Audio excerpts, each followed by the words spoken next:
왕자를 낳았다 속인 후궁. 한강 강가를 걷던 손오가는 낚시를 하는 노인이 보이자 아픈 다리도 쉴 겸 그 옆에 털썩 주저앉았습니다.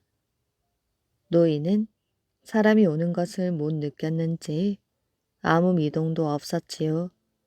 그렇게 1시간쯤 흐르도록 노인은 물고기를 한 마리도 낚지 못하였지요. 참, 낚싯대는 폼으로 놓고 있구먼. 손오간이 혼잣말로 중얼거리는데 노인이 그를 돌아보았습니다. 뉘신데 입질 한 번 없는 낚시를 구경하고 있어. 노인은 손오간을 무심히 바라보며 말하였지요. 아, 저는 그냥 지나가는 사람인데 잠시 쉬어가고 있습니다. 어디서 오시는 길인가? 한양에 가려고 밀양에서 오는 길입니다. 그럼 남문으로 곧장 들어가지. 왜 여기 있어? 노자가 떨어져 서강에 사는 친구에게 좀 구워갈까 해서 왔는데 벌써 죽고 없구만요. 노자를 넉넉히 준비했어야지. 충분히 가져오긴 했습니다만 먹는 것을 좋아해 밥값으로 다 써버리고 말았습니다. 허긴 붕채를 보아하니 두세 사람 몫은 먹고도 남겠구먼. 보아하니 힘 꽤나 쓸 것 같군. 예, 고향에서는 장사란 소리를 듣고 지냈습니다. 헌데 자네 이름이 뭔가? 예, 손호간이라 합니다. 한양에 갈 곳은 있나? 정한 곳은 없습니다만 이 한몸 묵을 곳 없겠습니까? 배짱 한번 좋군.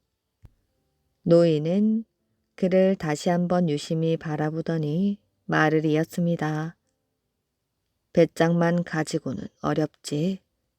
내 아는 벼슬아치가 있는데 그곳을 찾아가 보지 않겠나? 내가 보냈다고 하면 며칠 있을 수는 있을 것이네. 예, 어찌 안면도 없는 사람을 찾아간단 말입니까? 저 아랫마을에 가서 이종성 대감집을 찾아가게. 가서 낚시하고 있는 노인네가 일러주어서 왔노라 하면 박하게 대하지는 않을 것일세. 손오가는 마음속으로는 망설였지만 노인의 태도로 보아 처음 보는 사람에게 허튼 소리를 할 사람으로 보이진 않았습니다. 예, 그럼 그리하겠습니다. 손오가는 노인에게 고맙다는 인사를 하고 자리를 떠났지요.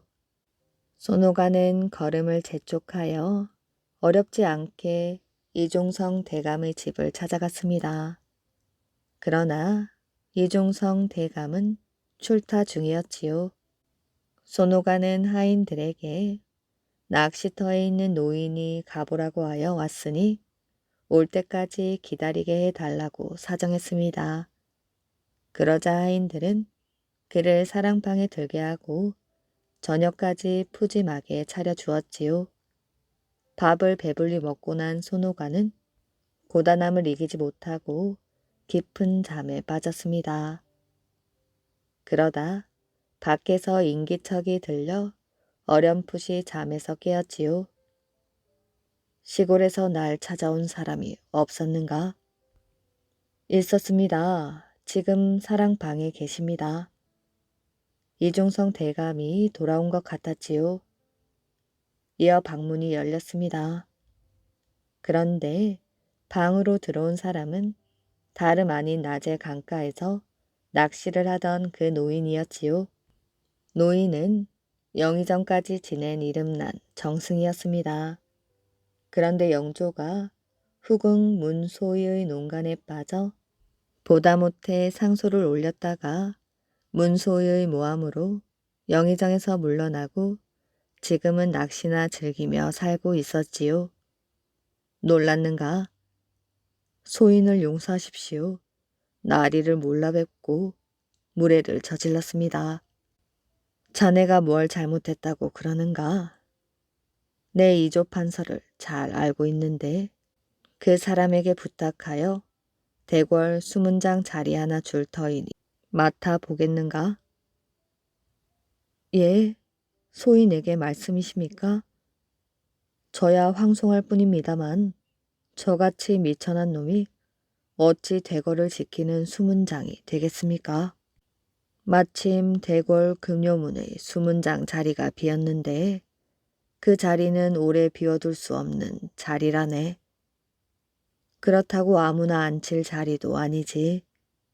물론 나야 벼슬을 떠나기는 했네만 이대로 나란 일을 모른 척 할 수 없지. 내가 쓸 만한 사람을 추천하겠노라고 일러 놓았네. 오늘 자네를 만나보니 그 자리에는 자네가 적임자인 듯 하네. 나라가 어지럽다 보니 수문장이 할 일도 막중하다네. 대궐에 드나드는 모든 것을 유심히 살피고 의심 나는 것을 가차없이 확인해야 하네. 할 수 있겠나? 그저 시켜주신다면 열심히 하겠사옵니다.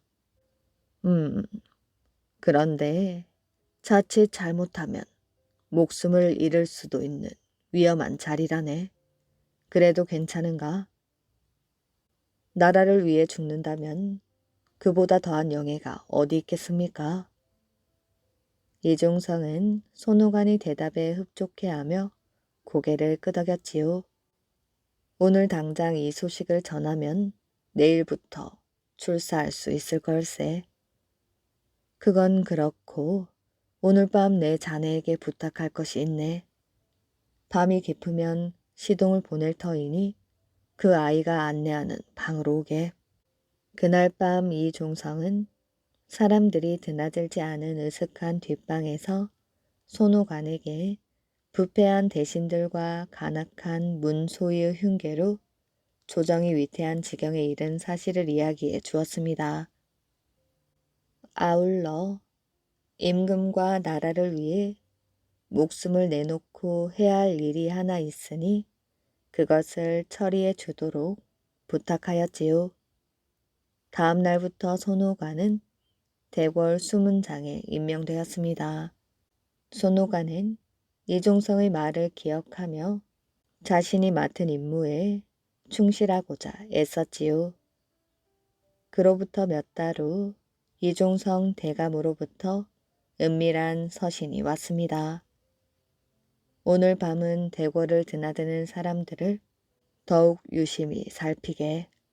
특히 문소위 측의 행동은 그냥 지나쳐서는 안 되네.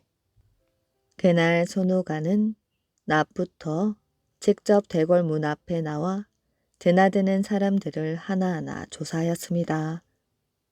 그 무렵 문소위는 해산날이 가까웠다고 알리고 사가에서 갓난 아이를 하나 데려와 자기가 왕자를 낳았다고 속이고 그를 빌미로 권세를 누려보려는 흉계를 꾸미고 있었습니다.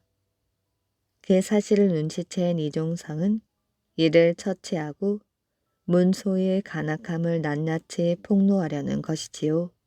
그날 밤이 으슥해졌을 때 낮에 사가로 나갔던 문소의 나인이 커다란 바구니 하나를 머리에 이고 대궐로 들어가려 하였지요. 걔 누구냐? 손오간이 크게 소리쳤습니다. 문소의 마마전에 있는 나인이옵니다. 나인이 무슨 일로 대궐 밖에 나갔던 것이냐? 그리고 그 바구니 안에는 무엇이 들어있느냐? 문소의 마마의 어머님께서 오늘 생신을 맞이하여 심부름을 갔다 오는 길이옵니다. 이것은 소의 마마께 갖다 드릴 생일잔치 음식입니다. 손오간은 코를 대고 킁킁거렸습니다. 그런데 바구니 안에서 음식 냄새가 나지 않았지요. 그는 시치미를 뚝 떼고 말했습니다.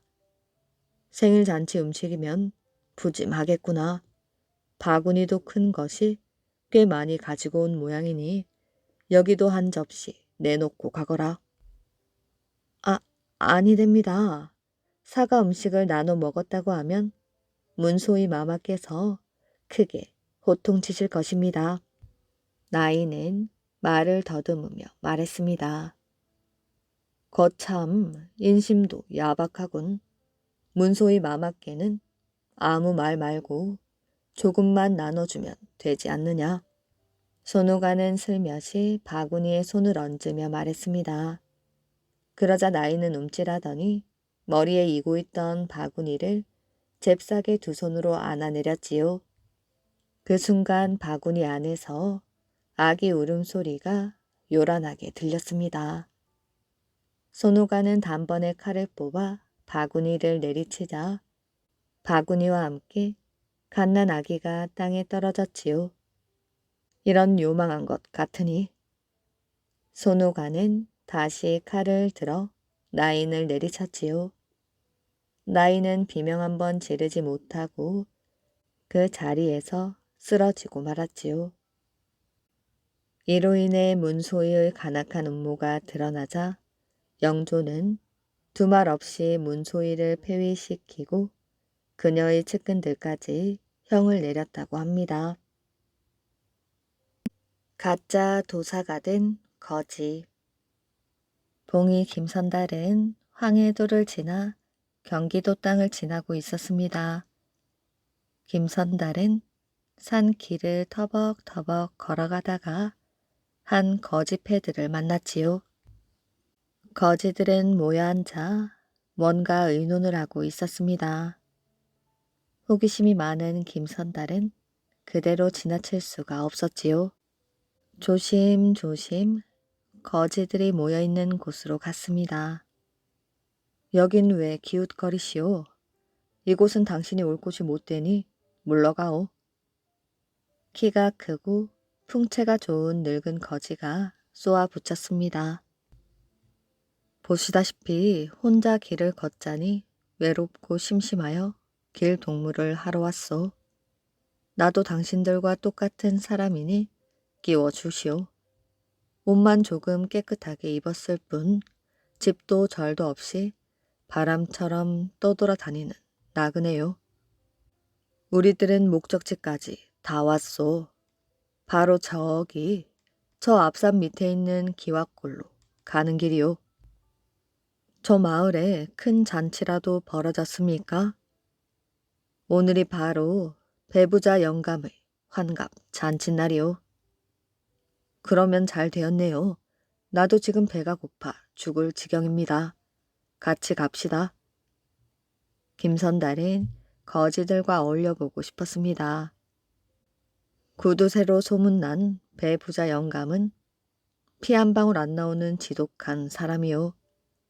남에게 한 개를 주면 10개를 받아내는 배부자 영감이 우리 같은 거지를 환갑 잔치에 오게 하겠소. 그래서 지금 어떻게 하면 배부자 영감네 환갑 잔치에 갈 수 있을까 하고 이리저리 궁리를 하고 있소. 배부자 영감에게는 눈먼 형님과 안진뱅이 동생이 있는데 콩 한 조각도 나눠주지 않는답니다. 거지들은 배부자의 흉을 보았습니다. 나에게 좋은 생각이 있소. 내가 하라는 대로만 하면 배가 터지도록 얻어먹고 돈까지 벌 수 있소. 거지들은 찬성을 하면서 좋아하였지요. 노영께서 금강산 금강도사가 되는 것이요. 노영은 풍채도 좋고 생김이 도인 같아서 금강도사 역을 하면 잘 해내겠소. 김선달은 풍채 좋은 늙은 거지에게 가짜 금강도사 역을 맡겼습니다. 내가 먼저 가 있을 터이니 금강도사님께서 나타나시고 그 다음에 여러분이 배부자네 마당으로 들어오시오. 시간을 잘 지켜야 하오. 그럼 나 먼저 가오. 김선달은 배부자 영감네 집을 찾아 걸음을 옮겼습니다. 이리 오너라. 초청도 받지 않은 김선달은 배부자네 큰 대문 앞에 버티고 서서 큰 소리로 하인을 불렀습니다. 바빠 죽겠는데 이리 오너라 가너라 하며 귀찮게 하오. 아무데나 끼어 한잔하고 가시오. 김선달은 비위가 상했지만 꾹 참고 마당 한 구석 자리에 끼어 앉았습니다. 대청 마루 방에는 돈 많고 권세 있는 명사들이 앉아 있었지요. 주인공 배부자 영감은 마당을 내려다보면서 머슴에게 눈짓으로 신호를 보내고 있었습니다. 돌쇠야, 지금 들어온 저놈은 뜨내기다. 더구나 빈손으로 왔으니 술을 반 잔만 주어라. 총각 돌쇠는 손님이 올 때마다 주인 배부자의 신호에 따라 손님들을 차별 대우하였지요. 돌쇠는 김선달의 술잔에 술을 반만 따랐습니다. 눈치 빠른 김선달은 그대로 앉아있을 수가 없었지요. 나는 지금 배탈이 나서 술을 먹을 수 없으니 반의 반잔만 따라다오. 김선달은 잠시 화장실에 가는 척하고 밖으로 나갔다가 다시 돌아왔습니다. 김선달은 술 한 모금을 마신 뒤 손짓으로 돌쇠를 불렀지요. 손님 대접하느라 수고가 많구나. 이건 얼마 안 되는 돈이지만 용돈에 보태 쓰거라. 김선달은 종이에 싼 것을 총각에게 주었지요. 허리가 부러지게 절을 한 뒤에 한쪽으로 가서 몇 겹으로 싼 종이를 풀어본 돌쇠는 인상을 찌푸리며 종이 속에서 나온 그릇 깨어진 조각 3조각을 내던졌습니다.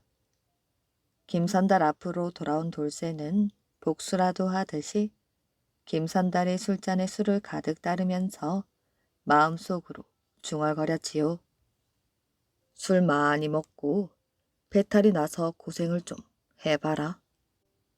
김선달은 넘실거리는 술잔을 바라보며 좋아하였지요. 김선달은 고통스런 표정을 지어 보이면서 술을 조금씩 약 먹듯 마셨습니다. 돌쇠는 김선달이 술잔을 비우기가 무섭게 술을 따라주며 싱글벙글 웃고 있었지요. 10잔쯤 술을 마신 김선달은 알딸딸한 정신으로 특별석인 대청 마루방을 기웃거렸습니다. 다음 단계 작전을 하려면 누구든지 아는 사람이 필요하였지요. 김선달은 슬그머니 일어나 특별석 끝에 앉아있는 손님 곁으로 다가갔습니다. 아니 이게 뉘시오. 강원도 땅에 사는 박생원이 아니시오. 참으로 오랜만이오. 김선달은 반갑게 인사하였습니다. 몇 년 전 강원도 땅을 돌아다니다가 주막집에서 한 번 만난 박생원이었지요. 기억력이 좋은 김선달은 박생원을 금방 알아보았습니다. 글쎄, 누구시오? 평양 사는 김선달, 이래도 모르시겠소? 아, 이제 생각이 나는구려. 박생원도 반가운지 김선달의 손을 덥석 잡았습니다. 김선달은 박생원의 옆자리에 끼어 앉았지요. 박생원과 김선달은 술을 몇 잔 나누었습니다. 배부자는 김선달이 마음에 들지 않아 당장 내쫓고 싶었지만 술자리가 난장판이 될까봐 참고 있었지요. 생원님은 금강산에 계시는 금강도사님을 알고 계시오. 김선달은 잊지도 않은 금강도사 이야기를 꺼냈습니다. 글쎄요. 들어본 것 같기도 하고 강원도 땅에 사시는 분께서 그 유명한 금강도사님을 모른단 말입니까? 김선달은 큰 소리로 꾸짖듯이 말했습니다. 김선달의 태도에 부하가 났는지 박생원은 자기가 김선달보다 금강도사를 더 잘 아는 것처럼 떠들기 시작하였지요. 아, 금강산 금강도사님 말이지요. 그분은 우리 아버님 친구요. 요 몇 년 동안 소식이 없었소. 그런데 갑자기 금강도사님 이야기는 왜 꺼내는 것이오? 금강도사님께서 천일 기도를 며칠 전에 끝내시고 거지로 변장을 하여 이 마을 저 마을 두루 다니면서 나쁜 짓을 하는 사람들을 혼내준다 합니다. 금강도사가 못된 놈들을 잡아서 벌을 내린다고요? 죄 지은 사람은 잠을 못 자게 생겼구려 거지로 변장까지 했으니 누가 금강도사님을 알아보기나 하겠소. 손님들은 금강도사 이야기로 웅성거리기 시작했습니다.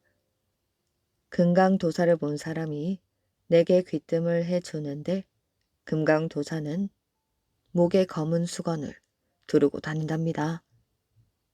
김선달은 옆에 앉아있는 박생원의 귀에다 입을 바짝 대고 가르쳐 주었지요. 나쁜 일만 골라서 해온 부자는 마음이 캥겼습니다. 이놈들 썩 비켜나지 못할까? 그때 대문 쪽에서 큰 소리가 들려왔습니다. 대문 쪽에서는 하인과 낯선 사람이 밀고 밀리면서 고함을 지르고 있었지요. 김선달은 자리에서 벌떡 일어나서 맨발로 대문 앞으로 뛰어갔습니다. 비록 더러운 누더기를 걸치고 있었지만 풍채 좋은 거지 노인은 비상한 곳이 있어 보였지요.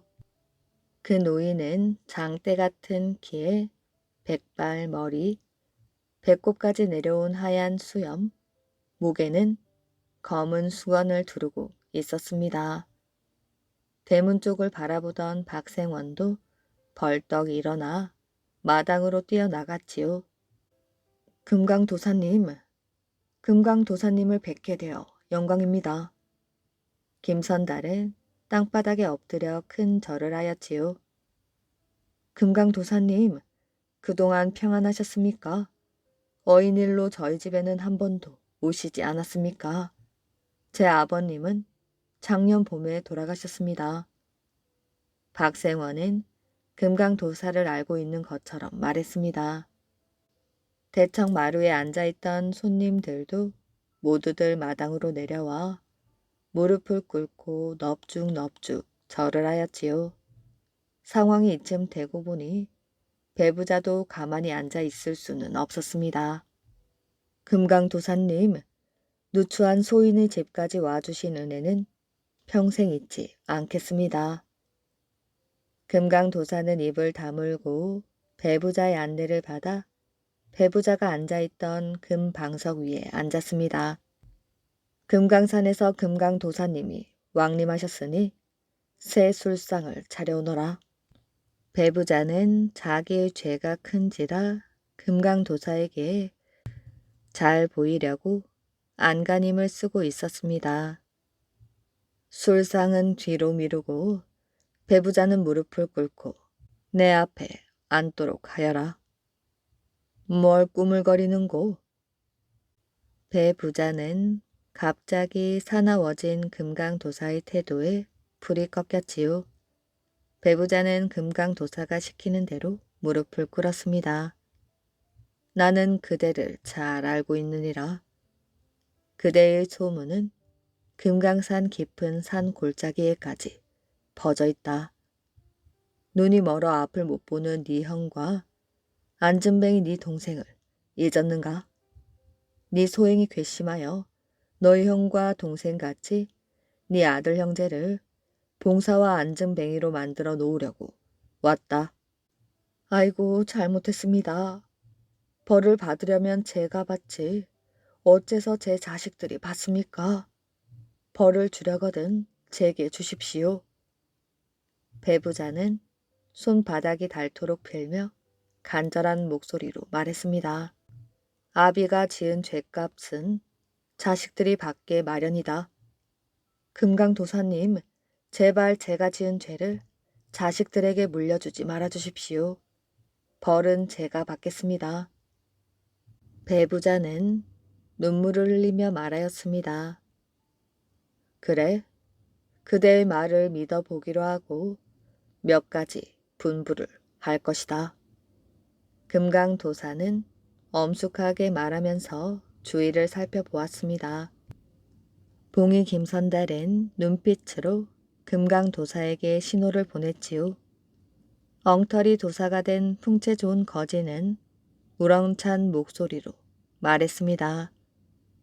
그대 형님과 동생에게는 각각 논 20마지기에 밭 20마지기를 나누어 주고 3년씩 밀린 머슴들의 세경은 3배로 늘려 사흘 안으로 죽어라. 만일 시행하지 않으면 꼽추로 만들 것이다. 예, 당장 분부대로 하겠사옵니다. 금강도사가 배 부자를 꾸짖고 있을 때에 거지 패들이 들어왔습니다. 돌쇠야, 귀한 손님들이 오신다. 잘 모시거라. 배부자는 거지들을 반갑게 맞아주었습니다. 배부자는 거지들에게 푸짐한 안주와 술을 대접하고 돈도 10량씩 나누어 주었지요. 배부자가 이제 새 사람으로 태어났으니 우리들도 잔치를 합시다. 금강도사가 말하였지요. 배부자도 기분이 좋아 춤을 덩실덩실 추었습니다. 가짜 금강도사를 내세워서 배부자 영감을 새 사람으로 만든 것입니다. 바람바위 이야기. 귀남이제 정상에 큰 바위가 있습니다. 워낙 넓은 바위라 흙과 먼지가 나뭇잎들이 쌓여 얼핏 보면 바위로 보이지 않습니다. 그런데 이 바위가 큰 비만 오면 흙이 씻겨 내려갑니다. 큰 비가 오면 바위가 맨살을 드러내는 것이지요. 그런데 며칠 지나면 바위가 다시 흙으로 덮여 있습니다. 이 바위 아래 마을에는 사람들이 평화롭게 살아가고 있었지요. 그런데 언제부턴가 좋지 않은 소문이 나돌았습니다. 얌전하던 마을 부녀자들이 잊어버릴만 하면 바람이 난다는 것입니다. 소문이려니 했는데 소문은 점차 사실로 밝혀지면서 마을 어른들은 고민에 빠졌습니다. 한두 명이 아닌 마을 부녀자들이 바람이 난다는 것은 뭔가 원인이 있을 것이기 때문이었지요. 그러던 어느 날 마을 원로 가운데 한 분이 용하다는 풍수를 모시고 왔습니다. 그 풍수는 마을 사람들에게 대접을 받고 잠 자리에 들더니 다음 날도 그 다음 날도 대접만 받은 채 원인을 알아볼 아무런 기색을 보이지 않았습니다. 며칠을 아무 말 없이 대접하던 원로들도 이제 더는 참을 수가 없었지요. 아니 도대체 어쩌자는 겁니까? 이렇게 대접만 받고 갈 겁니까? 그래도 풍수는 요지부동이었지요. 그러던 차에 비가 내리기 시작했습니다. 하루 종일 요란하게 내린 비는 다음 날이 되자 언제 그랬냐는 듯 화창한 날씨로 변하였지요. 마을 이곳저곳을 살피던 풍수의 눈빛이 반짝였습니다. 그러더니 마을 원로들을 불러 모았지요. 원인을 알아내었습니다. 마을 원로들은 깜짝 놀랐습니다. 하지만 대부분은 반신반의하였지요. 풍수의 이야기는 이랬습니다. 비가 조금 오면 모르겠지만 이번처럼 큰 비가 내리면 별남과 상사의 경계에 있는 귀남이제 정상에 있는 바위가 빛이 난다는 것입니다. 바위를 덮고 있던 흙먼지들이 쓸려 내려가기 때문이었습니다. 그 빛이 마을에 비쳐 부녀자들이 바람이 난다는 것입니다. 믿기 힘든 이야기였지만 큰 비가 온 뒤 마을 부녀자들이 이상해진 것 같기도 하였지요. 그래서 마을 남정네들을 시켜 귀남이제 정상에 있는 바위에 흙을 덮게 하였습니다. 그랬더니 신기하게도 마을 부녀자들이 정상으로 돌아왔지요. 그 이후로 마을 사람들은 그 바위를 바람 바위라 불렀다고 합니다. 13번째 보는 과거 시험. 옛날 어떤 임금이 밤중에 백성 살림을 하고 대궐 밖으로 나갔습니다. 백성들이 사는 모습을 살피려고 그랬지요. 여기저기 돌아다니다가 강가를 지나게 되었습니다. 그런데 웬 선비가 강물에 빠져 죽으려고 하였지요. 임금은 얼른 가서 붙잡고 말렸습니다. 여보시오, 무슨 일로 함부로 목숨을 버리려고 하시오? 남의 일에 상관 마십시오. 글쎄, 까닭이나 좀 알아봅시다. 그랬더니 선비가 말했습니다. 내 지금 과거를 모두 12번이나 보았는데 12번 다 떨어졌습니다. 글 공부를 게을리한 것도 아니지요. 운이 나쁜 것인지 과거를 보는 족족 떨어지다 보니 어느덧 나이 50이 넘었습니다. 이제 식구들 볼 면목도 없고 세상 살 마음도 없어져서 차라리 죽자 하고 이러는 것입니다. 임금이 가만히 생각해 보니 사정이 참 딱하였지요. 이 사람을 도와줄 길이 없나 하고 궁리한 끝에 좋은 생각이 번쩍 났습니다. 그래서 얼른 말하였지요. 그러지 말고 한 번만 과거를 더 보시오. 마침 사흘 뒤 대궐에서 임시 과거가 열린다오. 이번에는 임금이 손수 문제를 낸다는데 답이 솔개연이랍니다. 솔개연이라고만 하면 합격이 될 터이니 잊지 말고 꼭 새겨두시오. 이렇게 해서 선비를 타일러 보내고 대궐로 돌아왔습니다.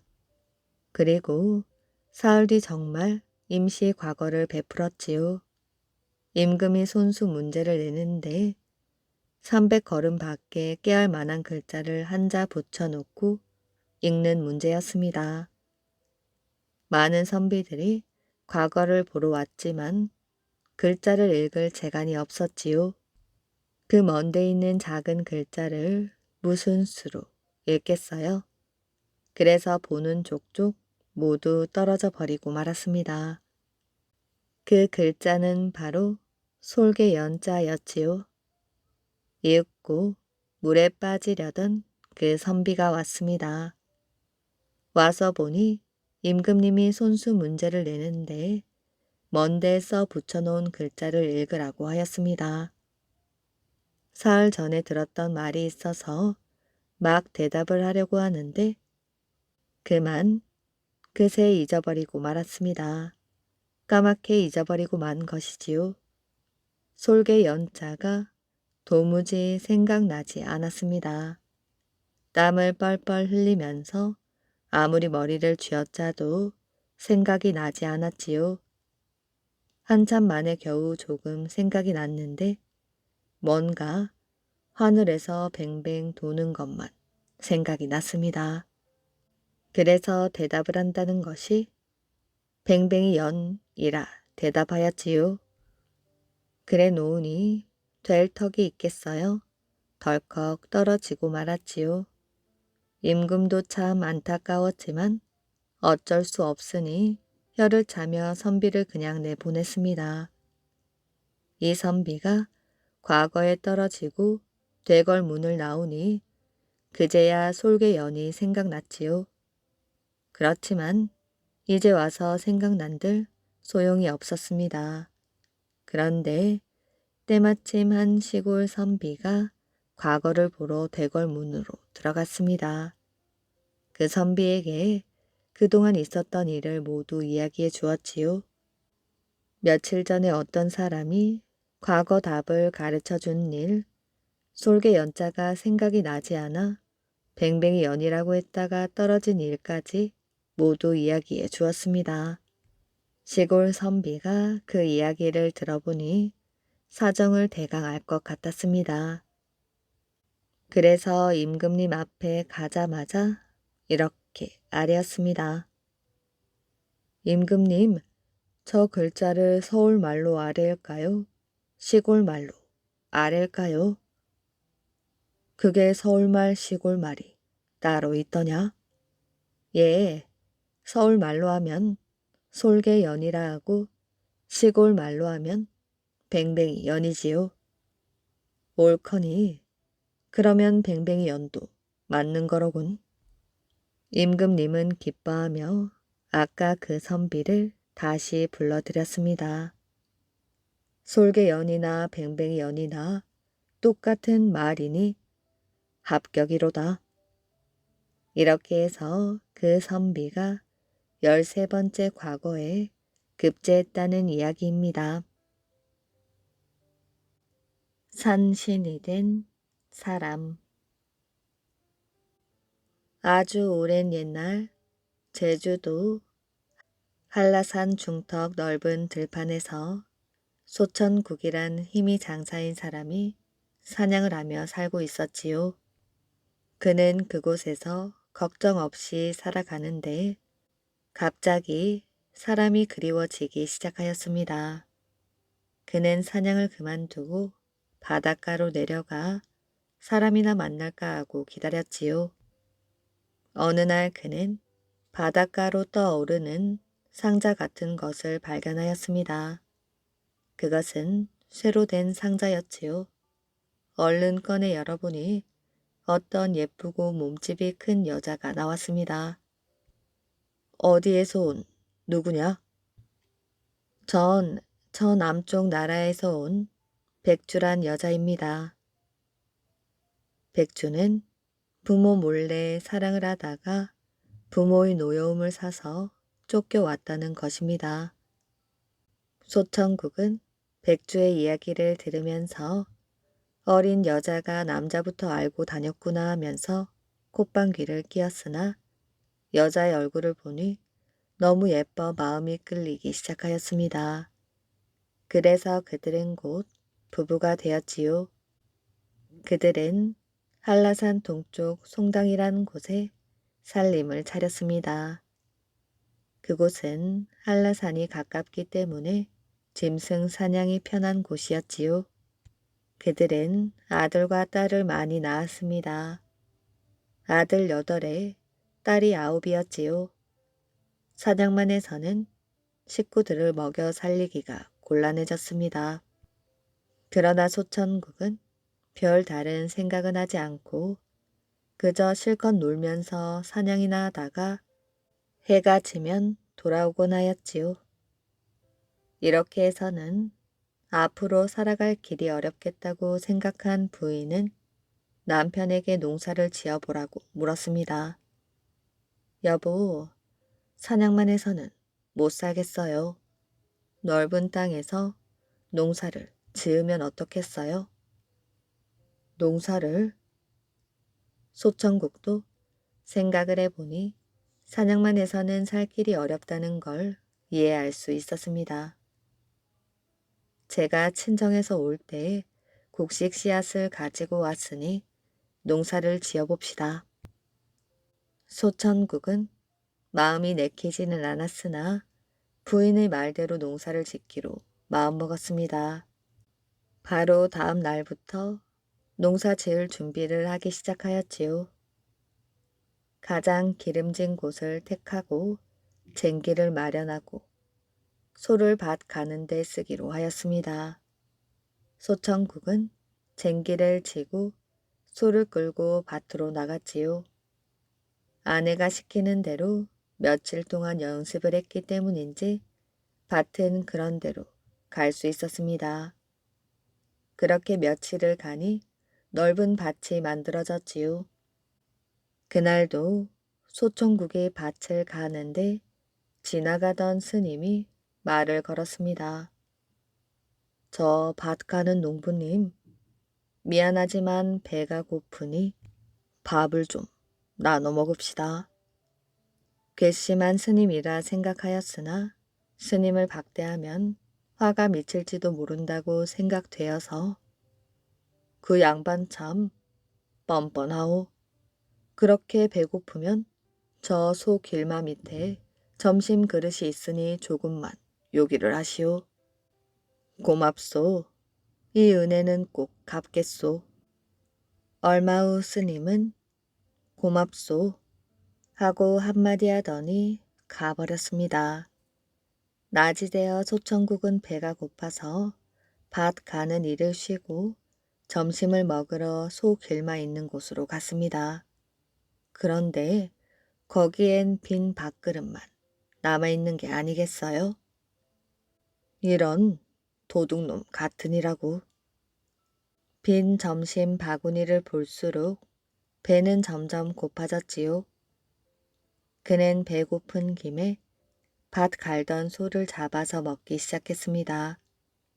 며칠간 일을 했던 탓인지 고기 맛이 아주 좋았지요. 먹다 보니 밭 가는 것은 까맣게 잊어버렸지요. 해가 뉘엿뉘엿 져가는데 소 한 마리를 거의 먹어치웠습니다. 그제야 밭을 갈아야 한다는 생각이 떠올랐지요. 그는 소도 없이 그냥 밭을 갈기 시작하였습니다. 백주는 남편이 밭 가는 것을 보고 싶어 밭에 와보니 남편이 소도 없이 밭을 갈고 있었지요. 여보, 어찌 된 일입니까? 소천국은 사실대로 털어놓았습니다. 아니, 농부가 소를 잡아먹다니요. 말이 안 됩니다. 가장 아껴야 할 소를 배고프다고 잡아먹는 남편을 보니 화가 치밀어 올랐지요. 그깟 소 한 마리 잡아먹은 게 무슨 큰일이오. 들에 나가 몇 마리 잡아다가 길들이면 될 것이. 그게 문제가 아니에요. 당신은 농사 짓긴 틀린 사람입니다. 난 당신과 같이 살 수 없어요. 백주는 휙 돌아가 버렸습니다. 소천국도 갈 테면 가라면서 총 한 자루만 둘러매고 산 속으로 들어가 버렸지요. 소천국과 갈라진 백주는 아기를 낳았습니다. 눈이 큰 사내 아이였지요. 이름을 소국성이라 지었습니다. 아이는 커갈수록 영리하였지요. 3살이 되던 어느 날이었습니다. 어머니, 왜 우리에게는 아버지가 없습니까? 네 아버지는 너를 낳기 전에 돌아가셨단다. 어머니, 거짓말 마십시오. 아버지는 어디에 계십니까? 소국성은 어머니를 조르기 시작하였습니다.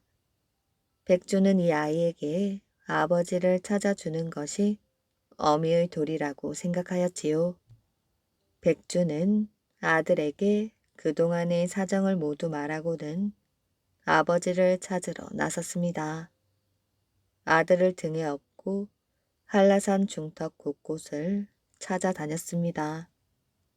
그렇게 며칠을 찾아다니다 한라산 남쪽 들판에서 그를 만났지요. 그는 다른 여자와 살림을 차리고는 사냥하며 생활하고 있었습니다.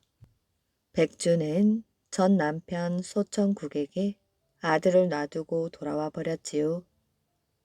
네가 내 아들이냐? 그라옵니다. 이름은 소국성이라 합니다. 그놈 참 똑똑하게 생겼구나. 그런데 아버지를 만난 소국성이 며칠 지나는 새에 점점 이상해졌습니다. 아버지 무릎 위에 앉혀 놓으면 아버지의 수염을 자꾸 뽑았지요. 옛끼 놈 버릇 없이. 전 아비 없이 살았기 때문에 버릇이 없습니다. 아들 소국성의 눈엔 아버지가 매우 못마땅하였습니다. 어머니를 혼자 두고 다른 여자와 살림을 차리다니요. 이놈! 소천국이 소리치자 이번에는 소국성이 아버지의 가슴팍을 쾅쾅 두드리며 아버지는 나쁜 사람입니다. 왜 어머니를 버려두고 왔습니까? 이제라도 어머니를 모시고 오셔요. 하고 말하였지요. 소천국은 어이가 없었습니다. 아들을 그냥 놔두면 집 안에 불화가 그치지 않을 것 같았습니다. 그는 아내와 의논을 하였지요. 아내와 의논 끝에 아들을 멀리 쫓아버리기로 하였습니다. 그래서 무쇠 상자 속에 소국성을 집어넣고 뚜껑을 닫고 열쇠로 채운 다음 먼 바다로 띄워 보내었지요. 무쇠 상자는 바닷물을 따라 흘러가다가 용왕국에 닿았습니다. 용왕국에서는 이상한 것이 점점 가까이 다가오는 것을 보고는 야단이 났지요. 용왕은 큰딸에게 말하여 나가보도록 하였습니다. 큰딸은 나갔다 와서는 아무것도 볼 수 없었다며 되돌아왔지요. 둘째 딸을 내보내도 마찬가지 대답이었습니다.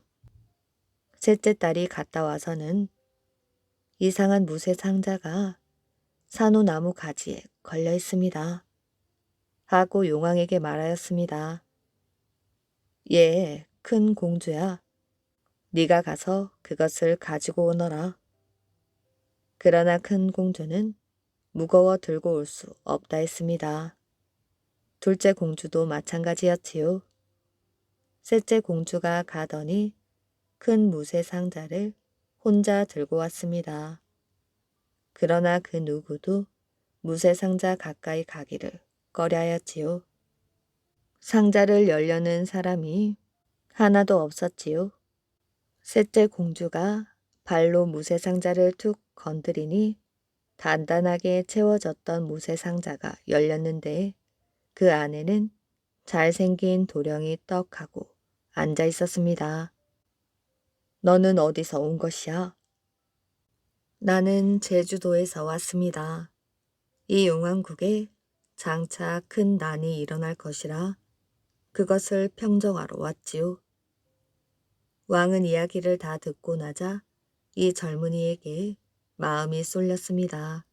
이 젊은이가 보통 사람은 아니라고 여겼지요. 그래서 사위로 삼기로 마음먹었습니다. 그 젊은이를 셋째 딸과 혼인을 시켰지요. 용왕국에 큰 잔치가 벌어졌습니다. 사위에게 온갖 음식을 마련하여 상을 차려 갔으나 사위인 소국성은 본 척도 안 했습니다. 음식이 입에 맞지 않사옵니까? 난 비록 작은 나라에서 왔으나 소도 한 마리 통째로 닭도 한 마리 통째로 먹습니다. 공주는 그 사정을 아버지께 아뢰었지요. 그래서 사위가 원하는 대로 소도 잡고 돼지도 잡고 하여 먹이기 시작하였습니다. 그런데 그 넓은 용왕국에서도 사위인 소국성 양식을 당할 수가 없게 된 것입니다. 창고가 점점 비어갔지요. 딸은 출가 외인이다. 사위 하나 먹여 살리려다가 온 나라 백성들을 굶겨 죽일 순 없다. 왕은 이렇게 결정을 내리고 사위와 딸을 무쇠 상자 속에 넣어 바다로 띄어보냈지요. 상자는 물결 따라 흘러가다가 강남 천자국 바닷가 모래밭에 닿았습니다. 그런데 천자국에서는 이상한 일이 벌어졌지요. 밤이면 바닷가 모래밭에서 대낮처럼 환한 불빛이 밝혀지고 낮이면 그곳에서 우렁우렁한 글 읽는 소리가 그치질 않았습니다. 강남 천자국 왕은 군사를 풀어 바닷가를 조사하도록 하였지요. 군사들은 큰 무쇠 상자를 찾아내고는 그것을 왕 앞에 대령하였습니다. 그런데 아무도 그 무쇠 상자를 열지 못하였지요. 왕은 점쟁이를 시켜 여는 방법을 알아내도록 하였습니다. 온 나라가 예를 갖추어 제사를 지내면 무쇠 상자가 열릴 것입니다. 이 상자 속에는 나라를 구할 귀한 손님이 있을 것입니다. 나라에서는 점쟁이 말대로 음식을 마련하고 제단을 정하여 무쇠 상자 앞에 제사를 지냈습니다. 그러자 무쇠 상자가 덜컥 열리더니 육척 장신의 늠름한 소국성과 아름다운 공주가 앉아있는 것이 아니겠어요? 어디서 오신 누구신가요? 왕이 공손하게 물었지요. 난 제주도에서 온 소국성이란 사람이요. 장차 이 나라에 큰 난리가 일어날 것이라 하여 그 난리를 평정하러 왔습니다. 왕은 황급히 소국성 내외를 궁궐로 맞아들이고 극진히 대접하였지요. 그렇지 않아도 북쪽 오랑캐들이 자주 쳐들어와 골머리를 앓던 차라 얼마나 반가운지 몰랐습니다. 소국성은 그날 즉시 도원수로 임명받아 온 나라 군사들을 지휘하게 되었지요. 그로부터 며칠 후 북쪽 오랑캐가 물밀듯이 들어왔습니다. 소국성은 군사들을 격려하여 싸움터로 나갔지요.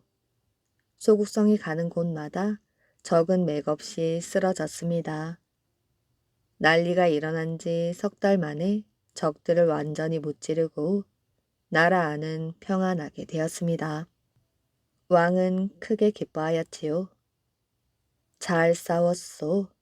이제 장군에게 큰 상을 주려 하는데 소원이 무엇이오? 아무 상도 싫습니다. 상을 바라고 이곳까지 온 게 아닙니다. 무슨 말씀이시오? 이 나라 땅의 반을 드리겠소. 그것도 싫습니다. 그러면 대신 벼슬을 주겠소. 난 할 일을 마쳤으니 내 고향 제주로 돌아가고 싶습니다. 왕은 할 수 없이 그를 돌려보낼 수밖에 없었습니다. 왕이 타는 것과 꼭 같은 수레를 만들고 거기에 1,000석 군량과 1,000마리의 군마를 싣게 하였습니다. 그리고 3,000 병사를 내주었지요. 이 모든 것은 나는 실소. 오직 올 때와 같이 빈손으로 돌아가고 싶습니다. 왕은 할 수 없었습니다. 나중에 일이 있을 때 후하게 치르기로 약속하고 자그마한 배에 소국성 내외만을 태우고 떠나 보내주었습니다. 소국성의 배가 제주도 동쪽 우도라는 섬 근처에 이르렀지요. 그의 아버지 소천국은 동쪽 바다에서 붉은 기운이 점점 가까이 오는 것을 보고 하인에게 그 이유를 알아보도록 하였습니다. 하인이 급히 바닷가로 달려보니 소국성이 무태 내려서고 있었지요. 그의 빛나는 눈과 옆에 따라오는 아리따운 여자 때문에 필시 귀한 사람이 되어 돌아오는 것이라 생각하여 소천국에게 달려갔습니다. 소국성이 귀인이 되어 돌아오고 있습니다. 뭐? 그놈은 무쇠 상자에 넣어 바다에 띄워버렸으니 살아 돌아올 리가 없는데. 이거 큰일 났구나. 그놈이 살아 돌아오면 틀림없이 내게 복수를 할 것이다. 소천국은 겁에 질려 내달리다가 절벽에 떨어져 죽어버렸습니다. 아들을 버렸던 어머니 백주도 그가 귀한 사람이 되어 돌아온다는 소문을 듣고는 차마 아들 얼굴 대하기가 부끄러워 숨어버렸지요. 소국성과 공주는 부모를 찾으려 하였으나 만날 길이 없었습니다. 한라산 속까지 들어가 샅샅이 찾아보았으나 허탕이었지요. 그들도 결국 한라산 속에서 나오지 않은 채 그곳에서 살다 죽어 제주도를 지키는 한라산 신이 되고 말았다고 합니다. 호랑이 새끼를 구해준 소년. 옛날 어느 깊은 산골에 홀 어머니 한 분이 아들을 데리고 살고 있었습니다. 아들은 이제 겨우 15살이었지만 힘이 장사이고 활도 잘 쏘았지요. 그래서 날마다 산에 가서는 노루 사슴을 쏘아 메고 왔으며 산더미 같은 나무짐도 척척 지고 다녔답니다. 게다가 어머니에 대한 효성이 지극하였지요. 어머니 수고를 조금이라도 덜어드리려고 아침 저녁으로 물까지 길어다 드렸으며 때로는 마을에 내려갔다가 별식이라도 생기면 어머니부터 갖다 드리곤 하였습니다. 그래서 마을 사람들은 그 아들을 효동이라고 불렀답니다. 이런 효동이에게 뜻밖에도 불행한 일이 생겼지요. 사랑하는 어머니가 갑자기 병으로 자리에 눕게 된 것입니다. 그날부터 효동이는 산에도 가지 않고 어머니 병 수발을 하기에 온갖 정성을 다했습니다. 이름 있는 의원에게는 빼놓지 않고 다 가보았으며 좋다고 하는 약은 모조리 구해 어머니에게 대접을 하였지요. 그러나 어머니의 병은 나아지기는커녕 날이 갈수록 점점 더해만 갔습니다. 효동이는 밤낮을 가리지 않고 어머니 옆에 앉아서 더욱 극진히 시중을 들고 있었습니다. 그러던 어느 날 밖에서 어렴풋이 마음병통치 불사초가 있긴 한데 하며 중얼거리는 말소리가 들려왔습니다. 이 말을 듣자 효동이는 문을 박차고 뛰쳐나갔어요. 마당가에는 흰 수염을 흩날리며 보찜을 든 늙은 할아버지 한 분이 앉아 쉬고 있었답니다. 효동이는 할아버지에게 다가갔어요. 할아버지, 지금 만병통치 불사초가 있다고 말씀하셨지요. 지금 우리 어머니 병이 위급한데 그걸 좀 가르쳐 주실 수 없을까요? 그래, 만병통치 불사초가 있기야 있지. 그러나 거기까지 가기가 쉽지 않단다.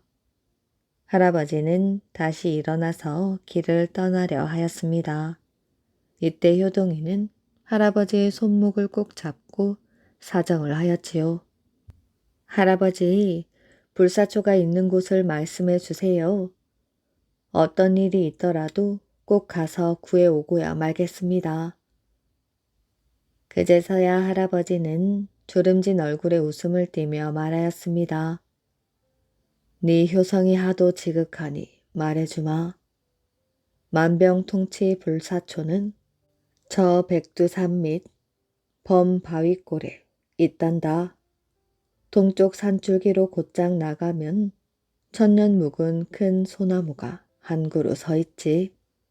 그 소나무 아래를 유심히 살펴보면 빨간 꽃이 핀 커다란 풀 한 포기가 있는데 그것이 바로 불사초이다. 그런데 범바위골에는 사나운 호랑이들이 많으니 조심해야 한단다. 이 말을 남기자 흰 수염이 난 할아버지는 온데간데 없이 사라지고 말았습니다. 효동이는 내가 지금 꿈을 꾸고 있는 것이 아닌가 하고 생각하였지요. 몇 번이고 눈을 비벼보았으나 정녕 꿈은 아니었습니다. 다음 날 아침 효동이는 활을 메고 마을 사람들의 배웅을 받으며 백두산을 향해 깊은 골짜기로 자꾸자꾸 들어갔습니다. 효동이는 열흘 만에야 겨우 범바위골 어귀에 다다랐습니다. 앞에는 바위들이 높이 치솟아 있고 사이사이에는 천년 묵은 소나무, 전나무들이 꽉 들어차 있었습니다.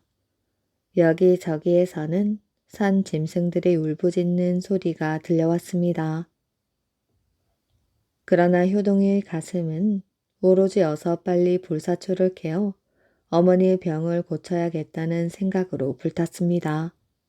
해는 서산에 기울고 가뜩이나 어두컴컴한 숲속은 한치 앞을 분간할 수 없을 만큼 깜깜해졌습니다. 바로 코앞에서는 승냥이와 늑대가 어슬렁거리고 벼랑 위에서는 호랑이가 넘나드는 날파람 소리가 휙휙 들려왔습니다. 이제 거의 다 왔으니 저기 저 나무 위에 올라가서 날이 밝기를 기다리자. 효동이는 이렇게 생각하면서 높은 소나무 꼭대기에 올라가 하룻밤을 새우기로 하였습니다. 땅 위에서는 짐승들의 성화 때문에 잠시도 편안히 쉴 수가 없었기 때문이지요. 나뭇가지에 걸터앉은 효동이는 어머니 생각에 골똘하다가 그만 지쳐 잠이 들었습니다. 얼마나 잤는지 사방에서 울부짖는 짐승의 소리와 벼랑 위를 휙휙 넘나드는 호랑이의 날파람 소리에 효동이는 그만 소스라쳐 잠에서 깨어났습니다. 멀리서 호랑이 새끼 울음소리 같은 것이 어렴풋이 들려왔어요. 효동이는 무심결에 서쪽 하늘을 바라보았습니다. 둥근 달은 벌써 서쪽으로 기울어지고 있었지요. 바로 그때 숲 속에서 검은 그림자가 불쑥 나타나더니 하늘로 둥둥 떠오르는 것이었습니다. 유심히 바라보니 커다란 독수리 한 마리가 호랑이 새끼를 채 가지고 날아가는 것이 분명하였지요. 고약한 짐승 같으니라고 한 대 받아보아라.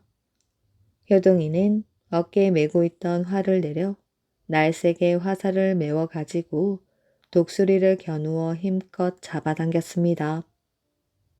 공중에서 너울거리던 독수리는 날개짓을 몇 번 하며 푸드덕 거리더니 그만 숲속으로 푹 곤두박질 치고 말았습니다. 호랑이들은 새끼 호랑이를 둘러싸고 한참 동안 기뻐 어쩔 줄을 몰랐습니다. 그러던 중 어떤 호랑이가 여러 호랑이들을 돌아보며 물었지요. 저 독수리 놈을 떨어뜨리고 우리 꼬마를 구해준 것이 누구일까? 이때 꼬마 호랑이가 생긋이 웃으며 말하였어요.